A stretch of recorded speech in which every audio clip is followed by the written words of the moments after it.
mga miyembros sa Damas Salesianas o sa Couples for Christ.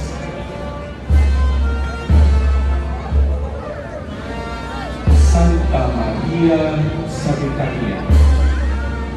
Si Santa Marta sa Betania, mao ang igsuon ni Maria o Lazaro, o nagtuyog sila sa Betania. Usa siya sa mga pinalangga na higala sa atong Ginoong Jesus. Ang Biblia naghisgot na siya mao ang nagtumbalak sa pagpahandang o pagserbisyo kang Jesus sa ilang balay. Ipahinumduman siya ni Jesus na mas bibilhon ang pagpaminaw sa pulong sa Diyos kaysa pagkabalaka sa daghang butang.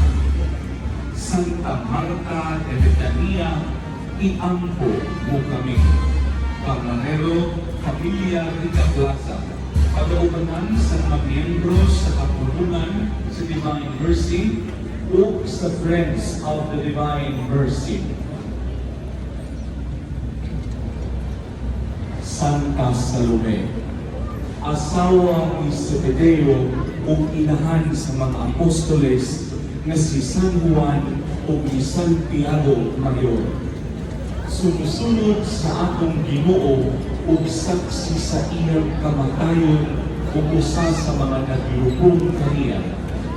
Sumala sa Ebanghelyo ni San Marcos na dito may pipila usab ka babae na nagpaangkaw sa pagtanaw sa pagpasakit sa atong Ginoo.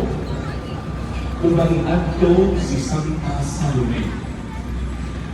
Santa Salome, iampo mo kami. Pagmanero, Pamilya Hera, itawo. Pag-aubanan sa mga miyembro sa Area 6. Santa Maria Cleofe. Bilas na babae sa mahal na Birhen kay si Cleopas na iyang mana, igsuon ma Jose na mana sa Birhen Maria. Sumusunod sa atong Ginoo ug saksi sa iyang kamatayon. Sanglit usaman siya sa mga maigsoon nga babae na mimalog sa tiilan sa krus ni Jesus. Siya usap-usa sa mga nilubong sa atong Ginoo.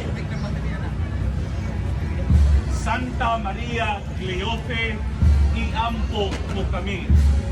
Camarero, Pamilya Canencia, pag-aubanan sa mga miyembro sa Area 9. La Piedad de la Nuestra Señora.